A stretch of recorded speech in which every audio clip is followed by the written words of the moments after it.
So understand, really, your vote is your superpower, and it's imperative that you go out and vote in March and in November, and there are no excuses why you cannot.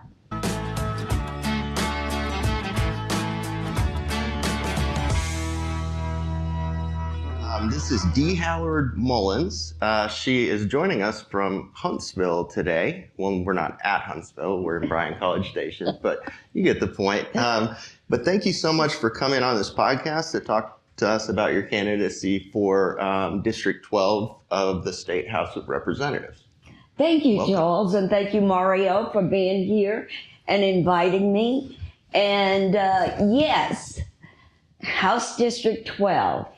And that includes Walker County, Madison County, Robertson County, Grimes County, Washington County, and a small part of Brazos County. A lot of counties. It's a lot of county. The interesting thing about these counties is that, you know, they're a little bit rural or a lot rural and a little bit city. So a little bit country, a little bit city. But they are made up of hardworking people.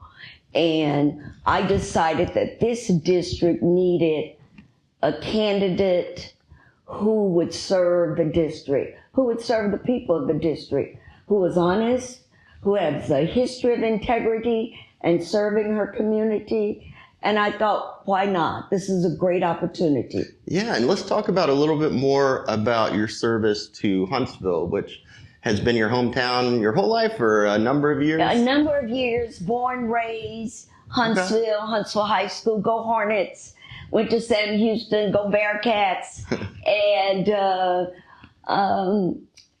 criminal justice major there. Okay. And I left Huntsville to go off into the world to work, and first job was as a juvenile parole officer in Galveston.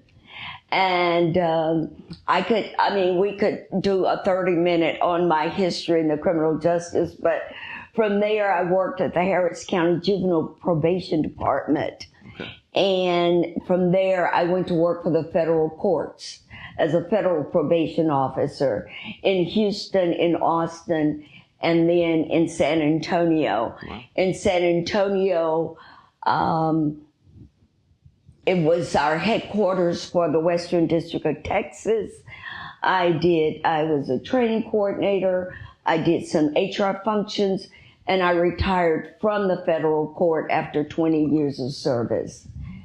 But then you went on to do city council, I think. I did. Well, I'm still in San Antonio.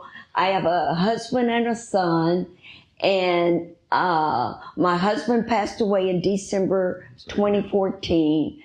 My son graduated from high school in Lido, go Lido Pirates. And I put in the plugs. Yeah, there we go. You never know who's watching.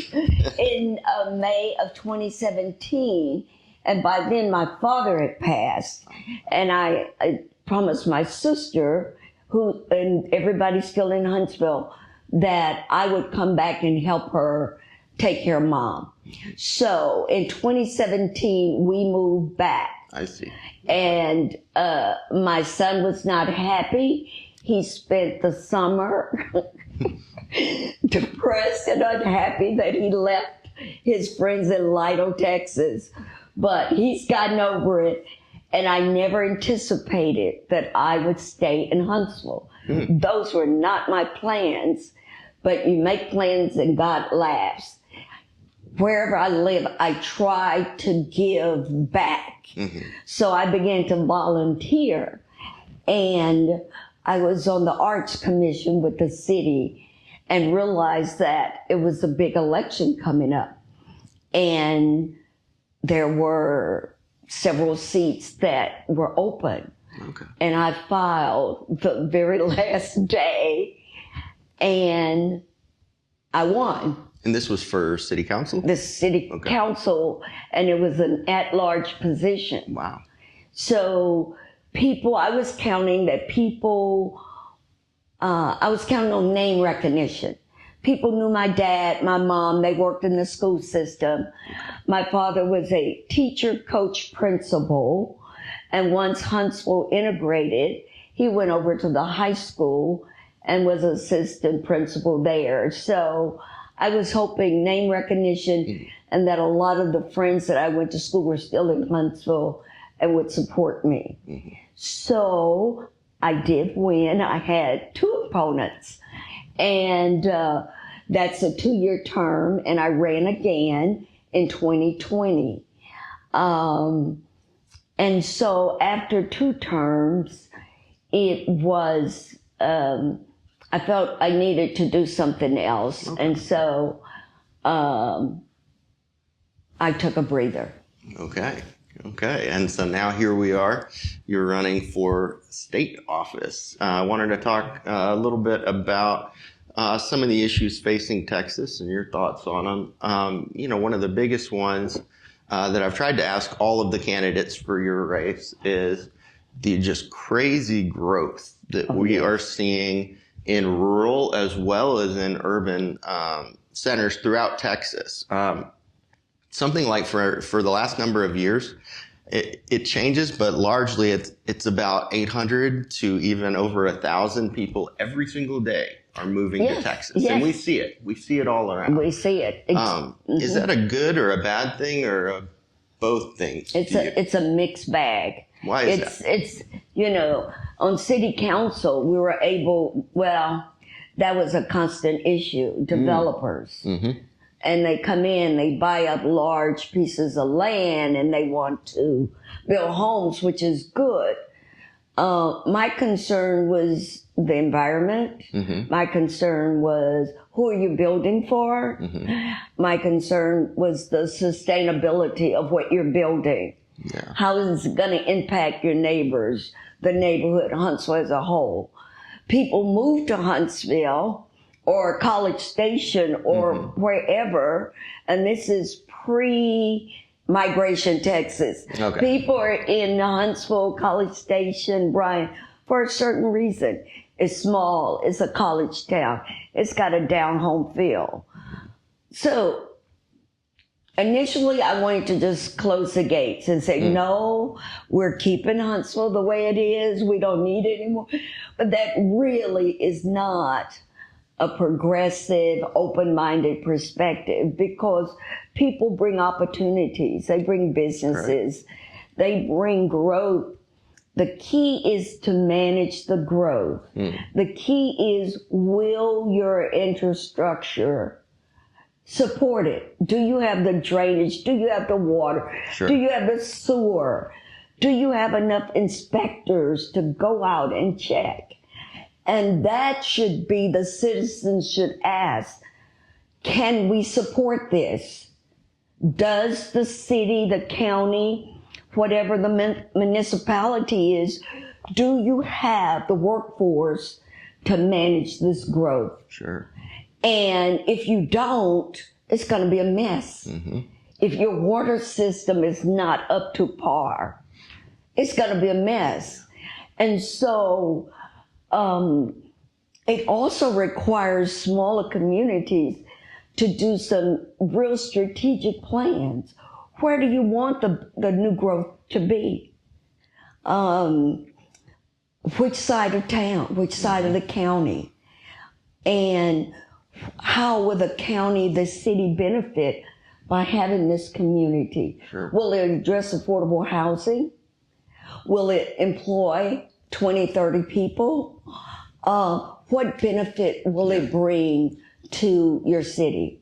And with your position you're hoping to seek here coming up in, you're in a primary right now. Again, you have an opponent, right? No. Okay. Just making sure. I was hoping we talked to everybody. No, I know it gets confusing. So you probably are going to win this one in March. I'm hoping, but I still need, I don't have an opponent, but I do have an opponent because March 5th, I still need everybody to come out and vote. Sure. Yes, I'm on the Democratic ticket. Yes, there are other candidates on that ticket that need your support and your vote. So come out March 5th, but vote early and just get it over with. And then I need my supporters to come back in November and vote for me. Right. Again, what was your question? Yeah, so I wanted to thank you for clarifying that. Yeah, sure. I wanted to ask, you made some really good points that were a little more on the local level, what local governments have to face. And I think you're spot on with a lot of that. What I wanted to ask, though, is what do you think you're seeking this new role at state level? What do you feel, in your opinion, is the role of the state in assisting governments throughout the state to manage that growth? To manage it. There are resources at the state level, yes. Okay. I mean, affordable housing is one of my core issues. Okay. Housing and urban development at the state level. Yes. They have grants, they have funds. Send those to the community. Start at the state level to say, we want our communities to have affordable housing. We will help you get these grants, whether it's state or federal monies. Let's have a community that can house the vets that are homeless, people that are homeless, the working poor. Let's be creative. And so send those resources to the community and workshop with them and show them this is what's been done in other communities. See if it works in your community. Got it. Now, going on from there with the few minutes that we have left, I wanted to ask you more broadly about your platform. So we've touched on affordable housing. It sounds like you'd be a pretty strong proponent for some of the programs that already are existing out there at the state level. That's great. We like to hear that. But beyond that, what would you say your platform consists of? Do you have any other planks in that? Any other planks? I probably have too many to mention. Okay. But because this district has such a rural population, a lot of issues are not just rural, but citywide, district-wide. Access to internet, high-speed internet. Farmers are upgrading their equipment, and most of that equipment is Bluetooth. That is correct. And they need high-speed internet, okay? If you're able to put high-speed internet in the rural areas, it opens up opportunities. People can work online. What's that? Jobs. People can access their doctors, health care, okay? Yeah. So there is money coming from the federal government. Mid-South is a perfect example. Not sure where they got their funding. They installed high-speed internet in some of the rural areas.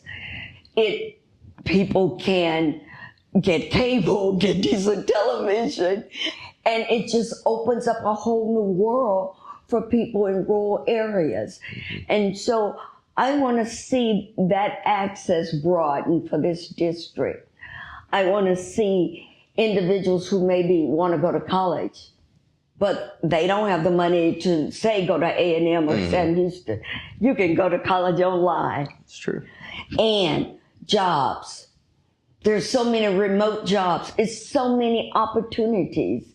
And so opportunities, jobs, increased knowledge, community networking, healthcare access. We saw healthcare facilities in rural areas close down. Yeah.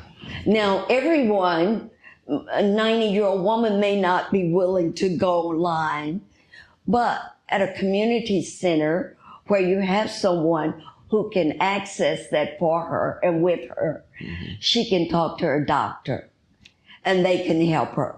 So my platform is really empowering our communities. Okay. And you mentioned briefly about the Bluetooth and the farmers. Another big area, as you well know, in your district, and actually my district too, is the agriculture. You know, is a big part of the whole district. And Yes. in my view, at least, it's an incredibly important one because the towns and cities like where Texas A&M is at, College Station, they got to get their food from somewhere. And so exactly. it's like, where do you know, there are some politicians that are like, don't really think too much about the ag side. There are other ones that only think about it. Yes. And where do you kind of stand on that? Because food security is important. Food security is so important. And why not teach our communities how to grow community gardens?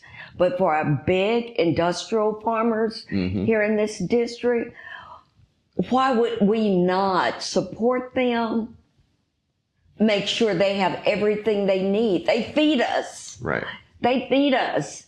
And it is most of them are family businesses. Sometimes they have someone who's going to take over the family farm. Right. Sometimes they don't. We need to train another generation of farmers that know, who love the earth, who want to be part of the earth, who want to feed their community. Yeah. And so we need to ensure that there are rules, laws, regulations that protect them, protect their livelihood, and we need to make allowances or provide special provisions to create another generation of farmers. Yeah. What are the incentives? I know it may not look romantic, it may not look sexy to be a farmer, but I spent my summers where other folks were going on vacation. My mother's relatives had a garden. And me and my siblings, we laughed because we would hide from the sun under this old pine tree. And for entertainment, we would swing on the limb. But we spent our summers, pulling corn, pulling beans, pulling greens. And so my parents had a farm and we raised cattle. Okay. And when I was over in Grimes County, I talked to them about my dad coming to the auction with his cattle, his calves that he's raised and now he's going to sell. So I may wear red lipstick, but I'm a little bit country, okay? Or a lot bit country, but our agricultural areas have got to be supported. Okay. So the next thing I wanted to ask you about, again, just getting at your platform and that kind of thing, I wanted to actually go a little bit more into your background. Were you, I know you work as a journalist, right? Is that correct? I hope I'm not saying anything I shouldn't. No, that's fine. Because I laugh because it's so totally unlikely. Never in a million years would I have thought that was going to be an avenue. Yeah. The former city secretary for the city of Huntsville, when I was on city council, and she left and went to Llano, Texas, to be the city secretary there. And then she came back and she had years of newspaper experience from where she lived up in North Texas, and they had an opening for an editor there at Huntsville, Idaho. And so she started in August of 2022, and we had remained friends. And one day after lunch, she said, "Why don't you come work for me?" And I'm like, "You've got to be kidding." She said, no, come, I'll train you, I'll teach you. I said, "Are you sure?" Yes. And so in November 2022, I went to work for the Huntsville Item as a reporter. And I was used to writing court reports for the judges. That was from a criminal justice background, pre-sentence reports, okay? So, or for juveniles, reports, their history, recommendations, their backgrounds. And then with federal court, it became a little bit more extensive. But that was my background. So she had to teach me the AP style of writing, and I fought against it. No, you don't need to abbreviate that. No, you don't need a comma here. And I think about 6 months, I kind of got in the groove. Yeah. And she just opened the door and would let me cover whatever. And then I don't know, it was not my intent to do this commentary, but I was so mad about a project that the city of Huntsville started when I was there. And it was the construction of a new MLK facility. Okay. The previous one had been there 50 years. It was well taken care of. No one had tagged it. It was loved in the community. It was used. It was the most booked facility in the city. Oh, wow. So there was conversations before I was elected in 2018 that the city would upgrade that facility. And so we began meeting with, engineers and this and that. And when I left, I assumed that the building, the structure, the design was X. Okay. It was not. Okay? And so I basically, I just left feeling, okay, we're going to get a large building on the original footprint and a second building, which will be classroom, learning kind of situations. They had agreed there's a basketball pavilion that's been neglected, that they would resurface it, paint it, and I just assumed they would upgrade the outdoor bathroom. You got a $2 or $3 million facility right over here. None of that happened, and only one building was built. And I just, the only constructive way was to write it. I see. And so I started a commentary that I'm so mad I could spit. And just kind of putting all those details in it.